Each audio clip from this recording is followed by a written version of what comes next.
Lalu apa kata redaktur kabarbursa.com melihat perkembangan industri kripto saat ini? Langsung saja sudah hadir di studio Bapak Adi Subhan, redaktur kabarbursa.com.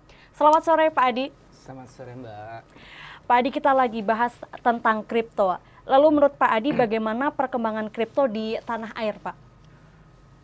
Perkembangan kripto di Indonesia ada peningkatan ya, walaupun tidak bisa dibilang signifikan dalam persoalan ini. Kalau yang tadi sudah dalam tampilan teman-teman kabar bursa ya, kalau boleh saya ulang kembali, jadi gini. Maaf, saya nggak catatan. Jadi gini. Berdasarkan catatan Bapeti itu kan di tahun 2023 aja sudah 18,51 juta investor kripto yang ada di Indonesia. Ini kan sebuah angka yang cukup fantastik lah di negara berkembang seperti Indonesia. Itu menandakan adanya harapan dari masyarakat terhadap perkembangan kripto Indonesia gitu. Dan ini menjadi sebuah tantangan dan tanggung jawab pemerintah untuk memastikan semua ini aman gitu. Masyarakat kita itu bisa dikatakan mereka masih ya belum memahami banget apa itu si kripto dengan jenis-jenisnya. Ini juga harus dijelaskan pemerintah dengan apa sih stakeholder terkaitnya lah ya, agar masyarakat benar-benar memahami apa sih resikonya ketika mereka itu berinvestasi ke kripto gitu kan. Itu menjadi sebuah hal yang harus dilakukan pemerintah untuk agar masyarakat tidak ragu-ragu gitu. Seperti itu, Mbak. Lalu Pak Adi, sudah sejauh mana pemerintah membangun ekosistem kripto di tanah air? Pemerintah sampai saat ini dalam hal ini melalui OJK ya, sudah menerbitkan salah satunya P2SK kalau nggak salah itu. P2SK ini adalah sebagai bentuk pemerintah untuk melindungi para investor, melindungi dana-dana mereka terhadap untuk memastikan kejelasan transaksi kripto itu dilindungi oleh pemerintah. Itu salah satu halnya sih, yaitu yang tadi saya bilang. Tidak hanya memberi pengamanan doang gitu dalam transaksi, tapi pemerintah juga harus menjelaskan tadi supaya masyarakat itu tidak ragu-ragu gitu kan.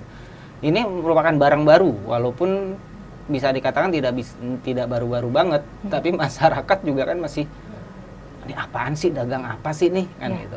Seperti itu sih Mbak. Oke, lalu upaya yang harus dibangun agar ekosistem kripto itu tetap hidup gimana Pak Adi? Yang seperti saya bilang tadi, untuk membangun sistem kripto di Indonesia ini, pemerintah itu pastinya harus menjelaskan apa itu kripto, untung ruginya bagaimana, apakah pemerintah itu memberi perlindungan kepada masyarakat yang berinvestasi ke kripto gitu kan, apakah kripto itu sama seperti saham yang pada umumnya yang bisa harganya turun naik gitu kan. Itu harus dijelaskan. Ketika itu bisa dijelaskan tentunya dan keamanannya, saya yakin kripto itu akan terjaga ekosistemnya. Seperti itu Mbak.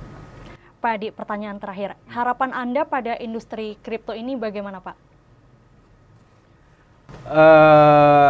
Harapannya kripto ini menjadi salah satu penggerak ekonomi Indonesia di masa mendatang ya Mbak ya gitu. Yang tadi sudah saya bilang, jumlah transaksi aja sampai Juni 2024 itu udah, ini yang dari catatan saya ada itu udah 25,88 triliun gitu kan.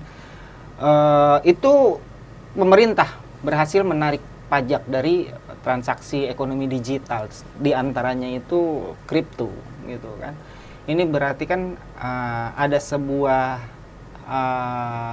hal yang sangat menjanjikan untuk perkembangan ekonomi Indonesia. Tapi kembali lagi, agar peluang ini bisa terjaga dan memberi manfaat, buat bangsa ini, masyarakat gitu. Ini harus diperjelas semuanya gitu kan.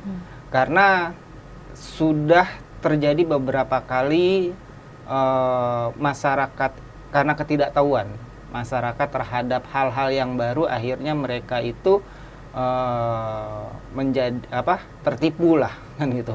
Karena ketidaktahuan itu, jadi ini menjadikan tanggung jawab dan yang harus dijawab pemerintah agar masyarakat tidak ragu.